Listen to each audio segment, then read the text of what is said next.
Hi there, welcome back to American Lingo Academy.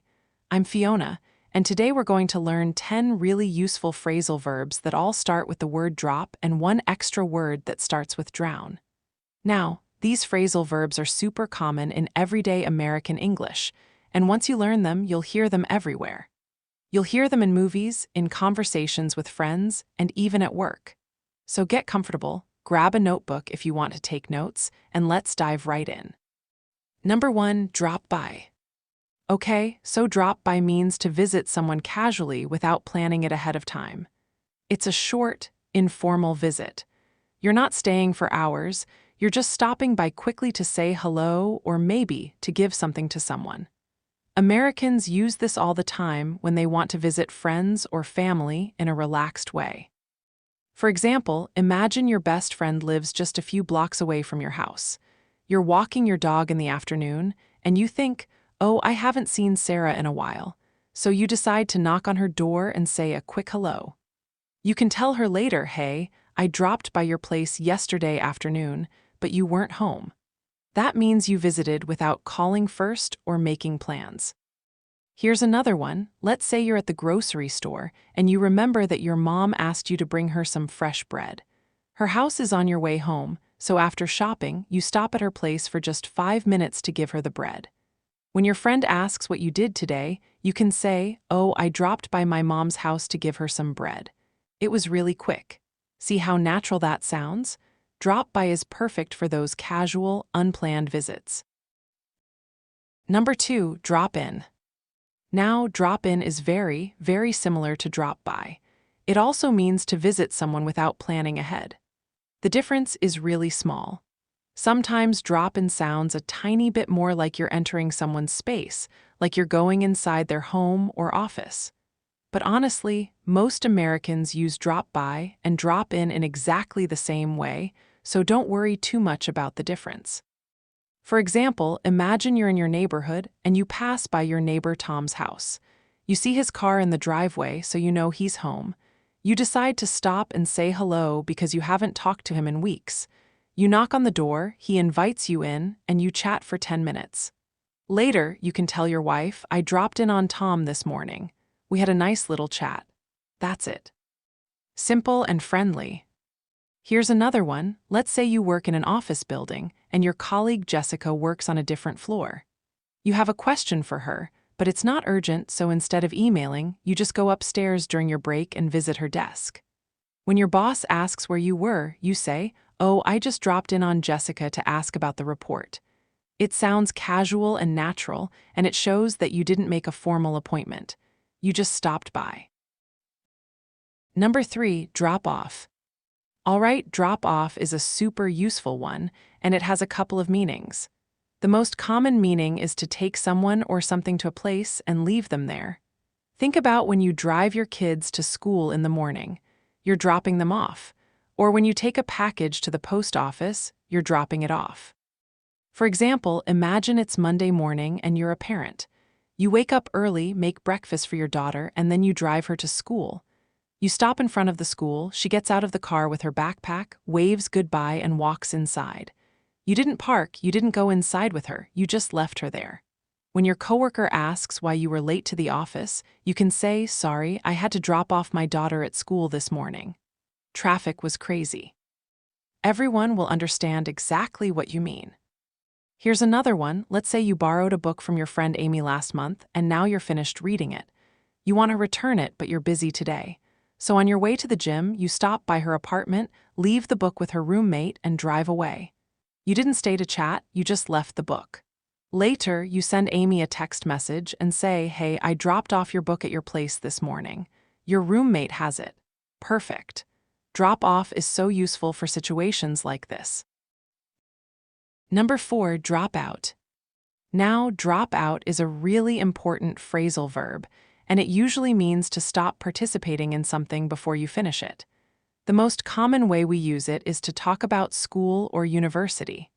If someone drops out of college, it means they stop going to classes and they don't graduate. But you can also drop out of a competition, a program, or even a race. For example, imagine a young man named Jake. He starts college when he's 18 years old and he's studying engineering. But after 1 year, he realizes he doesn't like it. He's not happy, he's stressed, and he doesn't want to continue. So he makes the difficult decision to leave college. He drops out. When people ask him what happened, he says, "I dropped out of college after my first year. I'm going to work for a while and figure out what I really want to do." It's not a happy situation, but sometimes people need to make that choice. Here's another one. Let's say you sign up for a marathon. You train for months, you're excited, and race day finally comes. But during the race, after running 15 miles, you feel terrible. Your knee hurts and you can't continue, so you stop running and walk off the course. You dropped out of the marathon. Later, when your friends ask how the race went, you say, "Unfortunately, I had to drop out because of my knee. Maybe next year." It's a normal expression for leaving something before it's finished. Number 5, drop over. Okay, now drop over is, you guessed it, another way to say visit someone casually. Are you noticing a pattern here? Drop by, drop in, and drop over all mean basically the same thing. They all mean to visit someone in an informal, unplanned way. The only tiny difference is that drop over sometimes sounds like you're coming from a bit farther away, like from across town. But again, most Americans use these 3 phrases interchangeably. For example, imagine your cousin Lisa calls you on Saturday afternoon. She says, "Hey, I'm near your neighborhood. Do you mind if I drop over for a bit? I'd love to see you." Of course you say yes, and 20 minutes later, she's at your front door with coffee and donuts. You didn't plan this visit, it just happened. Later, when you talk to your mom on the phone, you say, "Lisa dropped over this afternoon. It was so nice to catch up." See?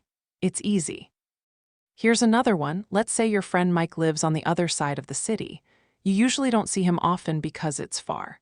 But one day, you have a meeting near his house, and when the meeting ends, you think, why not visit Mike? So you call him and say, "Hey, I'm nearby. Can I drop over for a few minutes?" He's happy to see you, and you spend half an hour chatting in his living room.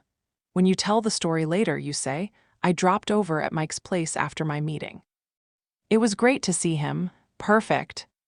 Now, before we continue, if you're enjoying this lesson and finding it helpful, please give this video a thumbs up and subscribe to our channel. We upload new videos every single day to help you improve your English. Hit that subscribe button and turn on notifications so you never miss a lesson. Okay, let's keep going. Number 6, drop round. All right, drop round is another one that means to visit someone informally. Yes, I know, we've had a lot of these. But I promise, this is the last one. Drop round is more common in British English, but some Americans use it too, especially older people or people who have British family members. It means exactly the same thing as drop by, drop in, and drop over. For example, imagine your elderly neighbor, Mrs. Johnson, lives alone and you like to check on her sometimes. One afternoon, you bake some cookies and you decide to bring her a few. You walk over to her house, knock on the door, and give her the cookies. You chat for a few minutes and then go home. When your husband asks what you did, you say, "I dropped round to Mrs. Johnson's house with some cookies. She was so happy." It's a sweet, kind gesture, and drop round makes it sound warm and friendly. Here's another one. Let's say you have a friend named Paul, and he mentioned last week that he wasn't feeling well. You want to check on him, so on your day off, you drive to his apartment without calling first. You bring him some soup and medicine. When he opens the door, he's surprised but grateful. Later, when someone asks how Paul is doing, you say, "I dropped round to his place yesterday to bring him soup. He's feeling a bit better now." It's a caring thing to do, and the phrasal verb makes it sound natural. Number 7, drop someone in it. Now this one is different. Drop someone in it is a British expression, but some Americans understand it, especially if they watch British TV shows. It means to get someone in trouble by telling other people something they did wrong. Basically, you're exposing someone's mistake or secret, and now they're in a difficult situation. It's not a nice thing to do. For example, imagine you work in an office with your colleague Rachel. One day, Rachel takes a long lunch break, maybe 2 hours instead of 1. She doesn't tell the boss, and she asks you to keep it a secret. But later, during a meeting, your boss asks why a project is late, and without thinking you say, well, Rachel was gone for 2 hours at lunch today. Now Rachel is in trouble. You dropped her in it. She's going to be upset with you because you told the boss her secret. Here's another one. Let's say you're a teenager and you go to a party with your brother. Your parents don't know about the party. Your brother drinks alcohol even though he's not old enough. The next day, you're having dinner with your family, and your mom asks what you did last night. You accidentally say, "Oh, we went to a party." Your brother looks at you with panic in his eyes. You just dropped him in it. Now your parents know, and he's going to get in trouble. You exposed his secret, even if you didn't mean to. Number 8, drop through. All right, drop through is not as common as the other phrasal verbs we've learned today, but it's still useful. It usually means that a plan or an arrangement fails or doesn't happen. Something that was supposed to happen just drops through, like it falls apart. You can also use it to describe something physically falling through a hole or a gap, but that's less common. For example, imagine you've been planning a vacation with your friends for 3 months. You've been so excited. You were going to go to Hawaii together.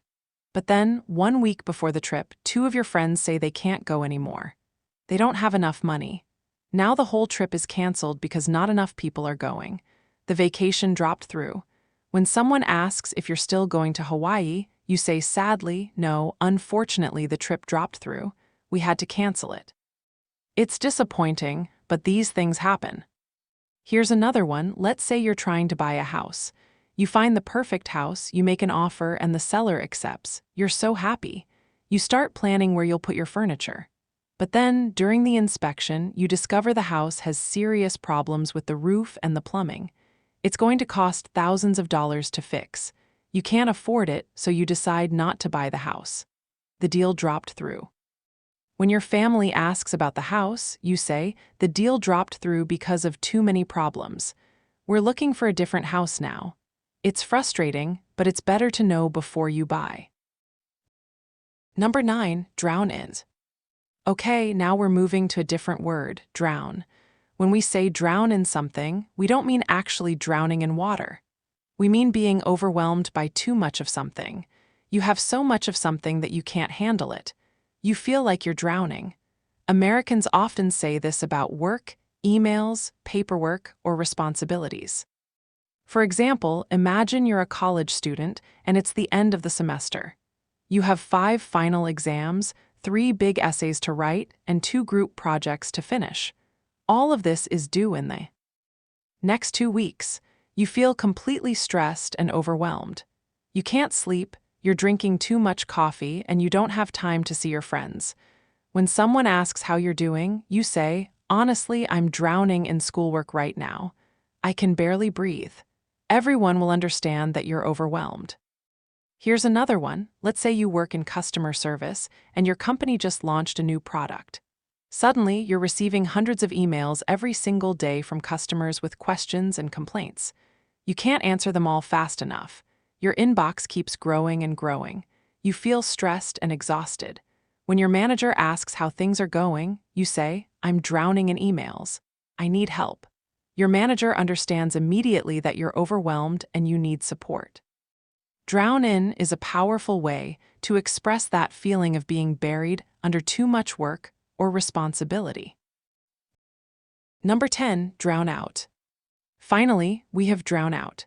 This one means that one sound is so loud that you can't hear another sound. The loud sound covers up or blocks the other sound completely. We use this all the time when we're talking about noise. For example, imagine you're sitting in a coffee shop trying to have a conversation with your friend. You're talking about something important, maybe your friend is telling you about a problem at work. But suddenly, the coffee shop turns on really loud music. You can't hear what your friend is saying anymore. The music is drowning out her voice. You have to lean closer and ask her to speak louder. Later, when you tell another friend about your day, you say, we tried to talk at that coffee shop, but the music was so loud it drowned out our conversation. We had to leave. Here's another one. Let's say you live in an apartment near a busy street. Every morning at 7 o'clock, you like to listen to a meditation podcast to start your day peacefully. But outside your window, there's construction work. The workers are using loud drills and heavy machines. The construction noise is so loud that you can't hear your podcast at all. The noise drowns out the peaceful voice on your podcast. You're frustrated. When your roommate asks why you look stressed, you say, "The construction noise drowns out everything. I can't even hear my podcast. It's so annoying."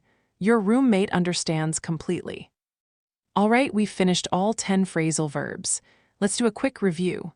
We learned drop by, drop in, drop off, drop out. Drop over, drop round, drop someone in it, drop through, drown in, and drown out.